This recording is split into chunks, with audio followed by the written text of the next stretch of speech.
Teacher আপনারা দেখেছেন কোর্টের রায়ে যেগুলো বন্ধ হয়ে গেছিল, পরীক্ষা নেওয়া শুরু হয়েছে, গ্রুপ সি গ্রুপ ডিরও নোটিফিকেশন হয়েছে। বাদবাকিও যেটা আছে আইনত যারা আছে তারা পরামর্শ নিচ্ছেন। আইনের জটিলতা কেটে গেলেই আমরা আইন অনুযায়ী চেষ্টা করব সাথে থাকার মানে এর থেকে বেশি আমি বলতে পারি না আইনের ভাষায়।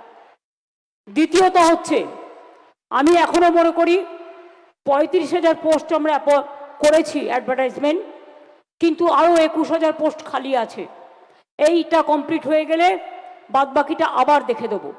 করবেন কি, যখনই আপনি টিচার রিক্রুটমেন্ট করতে যাচ্ছেন, কেউ না কেউ কোর্টে গিয়ে একটা পিল গিলে খেয়ে নিচ্ছে, একটা পিল করছে আর আটকে দিচ্ছে।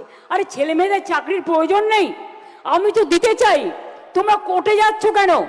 কোর্টে গিয়ে আটকাচ্ছ কেন?